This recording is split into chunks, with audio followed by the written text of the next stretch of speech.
The divine exclusive, the paradox of choice. We live in an age of incredible freedom. We have more options, more voices, and more experts than any generation in history.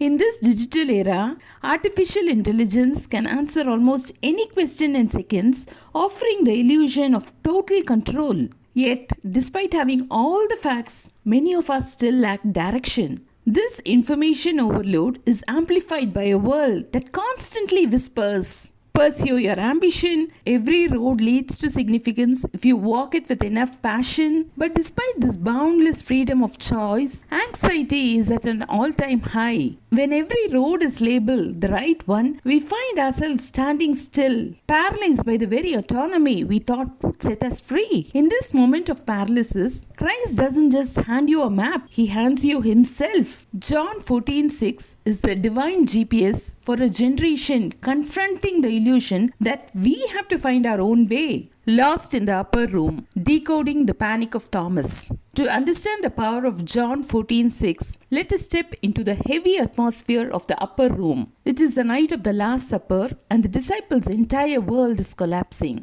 Jesus had just washed their feet, predicted a betrayal, and confirmed that the path ahead leads directly to His death on the cross. Trying to anchor their hearts, Jesus tells them He's going to prepare a place for them in His Father's house, adding a staggering claim. You know the way that leads to the place where I am going. In this moment, those words felt impossible. Their way forward was blocked by the dead end of the tomb.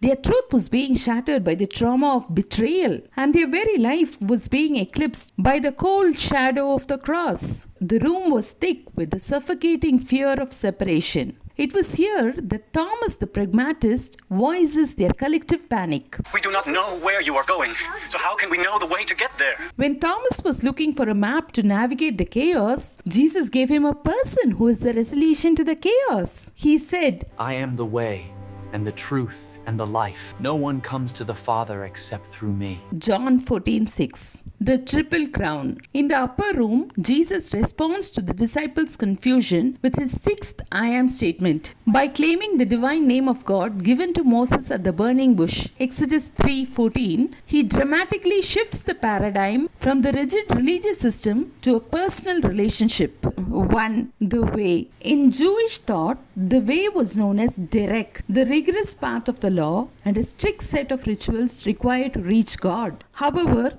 because of sin, that way was barred by a heavy veil and a divide that no human effort could ever cross. When the disciples asked for directions, they were expecting a new manual or a better set of rules. But Jesus shifted the paradigm from abstract to personal. John's Gospel records his response using the Greek word Hodos, pointing not to the route but to himself. He is not a signpost or a map. He is your direct access. Jesus is the bridge over the divide of sin, a divine GPS that never recalculates or abandons you. Instead of a manual, He offers a relationship, a permanent, unbreakable connection to the Father. 2. The truth. To the Greeks, truth was Aletheia, a philosophical idea found through reasoning and logic. To the Jews, it was amidst, the reliable pulse of God's faithful and unchanging character. When Jesus declares, I am the truth, He takes it to a whole new level. He reveals the truth is not a set of facts to be proven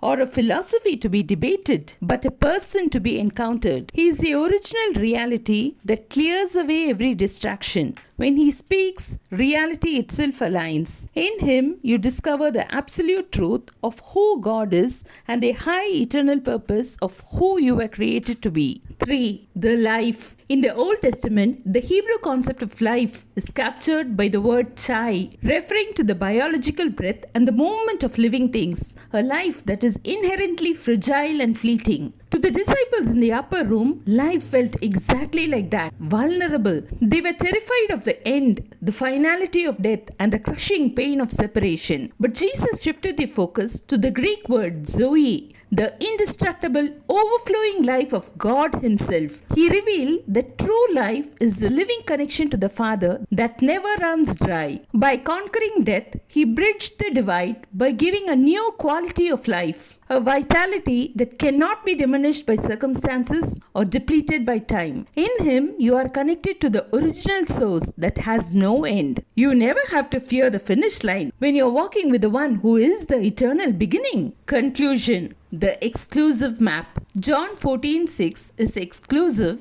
because there is no other way to the Father. Yet it is profoundly comforting because it's absolutely certain. A child lost in a crowded city doesn't need a lecture on navigation or a complex map. That child simply needs their Father's hand. When you're confused, Jesus is the way. When you're uncertain, Jesus is the truth. When you're weary, Jesus is the life. Whatever upper room of confusion you are sitting in, whatever fear, uncertainty, or anxiety you are facing, hear Jesus speaking to you. I am the way through your confusion. I am the truth in your uncertainty, and I am the life in your weariness. Follow me. The path is clear. The hand is reaching out. Stand up, breathe deep, and follow the way.